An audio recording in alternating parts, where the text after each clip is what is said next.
I had breast cancer, and my tumor was actually this big, 5 centimeters by 7. And they put something in, I don't even know what it is. I asked my doctor, he told me tissue. I also had stage 3 breast cancer, so they removed my lymph nodes, 3 lymph nodes, so that's why my armpit is a bit deep on this side. But yeah, please be kind na lang. I was a bit depressed in the beginning, but I didn't let it affect my life. I love clothes, I love sleeveless clothes, iiyak na ako. Isa sa mga pinakakilalang tao pagdating sa beauty at skincare sa Pilipinas, si Dr. Vicky Bello. Halos lahat ng tao ay nakakita na ng clinic niya, commercials niya o mga artista na nagpapagamot sa kanya. Dahil dito, sanay ang marami na makita siya na maayos ang itsura, maganda ang kutis at laging nakaayos sa harap ng kamera. Kaya nang kumalat ang balita tungkol sa malubhang sakit na pinagdaanan niya, marami ang nagulat. Dahil sa likod ng kanyang matatag na imahe, may mabigat pala siyang ipinaglaban na halos hindi niya ibinabahagi noon. At dito natin tatanungin, paano nga ba nabago ng sakit na ito ang buhay niya ngayon? Pero bago po ang lahat, baka pwedeng pa-like ang video na ito. Dahil napakalaking bagay na ito sa aming content creators. Maraming salamat po. Si Maria Victoria Bello ay ipinanganak noong Enero 25, 1956. Bata pa lang siya ay naka-experience na siya ng mabibigat na sitwasyon. Inampun siya ng pamilya Bello at madalas siyang makaranas ng pang-aasar dahil sa pagiging adoptado nito. Bukod dito, may labis din siyang timbang noong bata pa siya, kaya mas lalo pa siyang naka-experience ng panglalait. Dahil sa mga karanasan na ito, nagkaroon siya ng interes sa pag-aalaga ng sarili. Nais niyang matuto kung paano mapapaganda ang katawan at balat dahil alam niya ang pakiramdam ng kawalan ng kumpiyansa.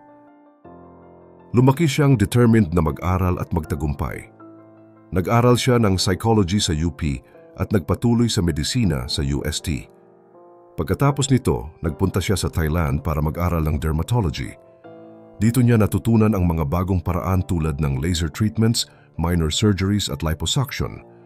Nag-training pa siya sa Estados Unidos sa iba't ibang kilalang institusyon para mas lumawak ang kaalaman niya sa modernong skincare.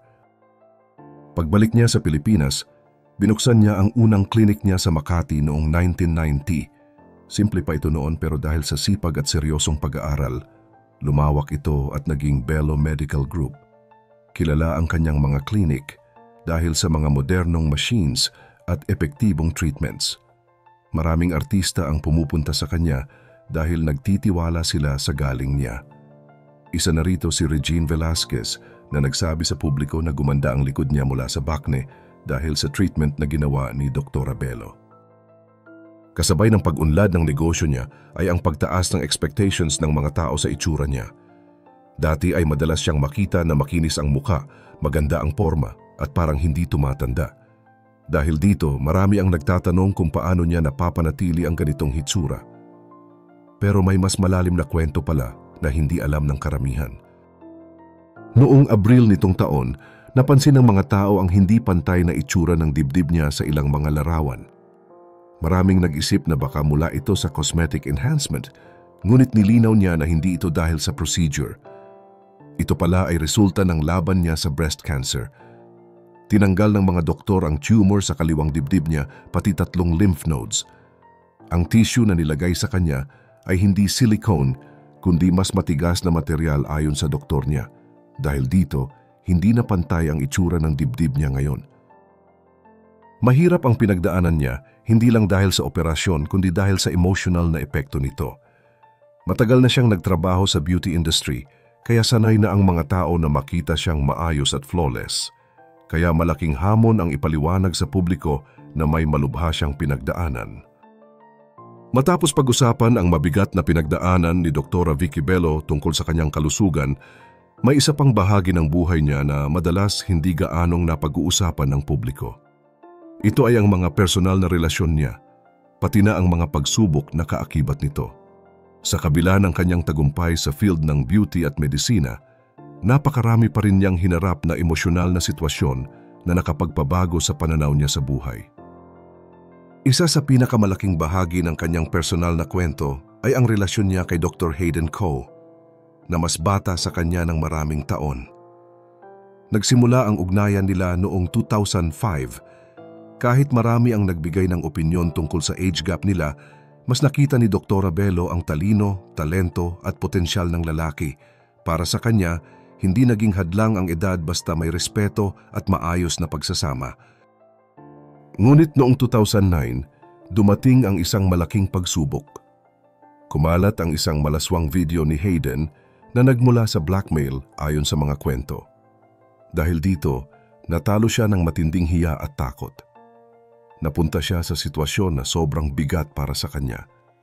Umabot pa sa punto na sinubukan niyang tapusin ang sarili niyang buhay. Nakomatose siya ng 3 araw matapos ang insidenteng iyon at ayon sa mga doktor, napakababa ng brain activity niya noong oras na iyon. Para kay Dr. Bello, hindi naging madali ang makasama siya sa gitna ng ganitong problema. Pero ayon sa sinabi niya sa isang interview, pinili niyang manatili dahil nakita niya ang kabutihan at pinanggagalingan ng mga pagkakamali ni Hayden. Ibinahagi niya na dumaan si Hayden sa trauma noong bata pa siya, kaya mas nauunawaan niya ang pinagdadaanan nito. Ayon naman kay Hayden, malaking bahagi ng pagbangon niya ang pagmamahal at suporta na ibinigay sa kanya ni Vicky. Naghiwalay ang dalawa sa ilang panahon ngunit nagkabalikan din.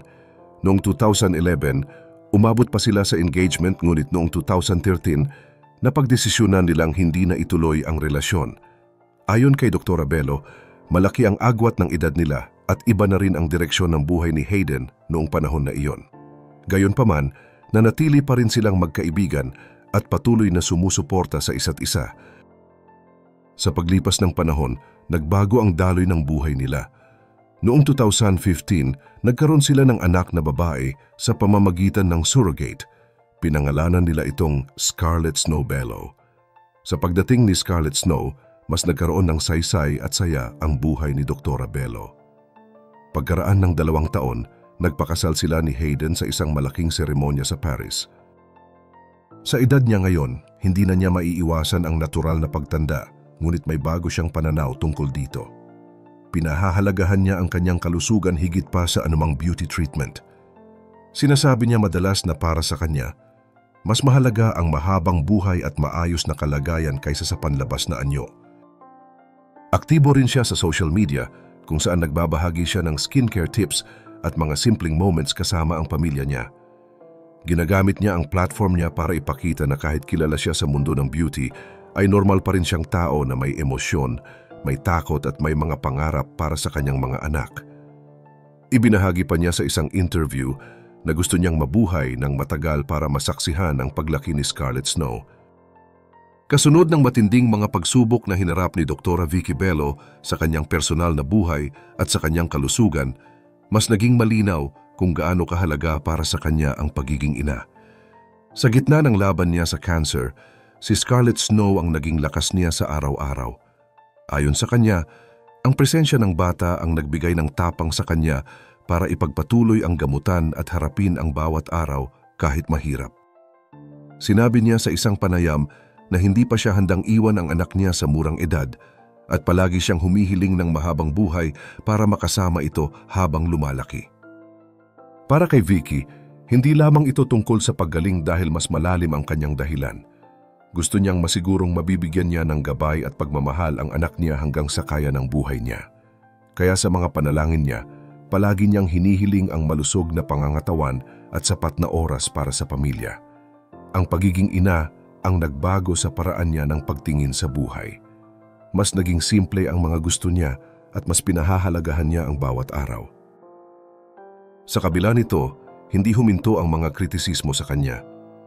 Bilang isang kilalang personalidad sa mundo ng aesthetic medicine, madalas siyang binabato ng komento tungkol sa hitsura niya at sa paraan ng pagmamarket ng kanyang negosyo. May ilang doktor ang nagbigay ng pahayag na masyado raw agresibo ang pagpopromote ng Bello Medical Group, lalo na dahil karamihan ng kanilang serbisyo ay hindi urgent o kailangan. Para kay Vicky, normal ang pagkakaroon ng opinyon ng iba. Pero mas pinipili niyang magpakatotoo. Sa tuwing may nangungulit tungkol sa katawan niya, lalo na tungkol sa hindi pantay niyang dibdib, direktang ibinabahagi niya ang kwento ng kanyang operasyon dahil sa cancer. Mas pinili niyang maging tapat dahil naniniwala siyang may ibang taong makakakuha ng lakas mula sa kwento niya. Sa halip na magtago, ginagawa niya itong paraan para paalalahanan ang mga tao na ang katawan ng isang tao ay may pinagdadaanan at hindi lahat ng nakikita ay simpleng pagpapaganda lang, kundi may mga kwento rin ng nakatago sa sakit, takot at pag-asa. At sa usapin naman nila ni Hayden, hindi ito naging perpektong kwento ng pag-ibig. Maraming taon silang dumaan sa masalimuot na sitwasyon. May mga taong tutol sa relasyon nila dahil sa agwat ng edad at may mga nagsasabi ring hindi ito tatagal. Pero para kay Vicky at Hayden, mas mahalaga ang pagmamahal na nagbigay sa kanila ng direksyon at lakas.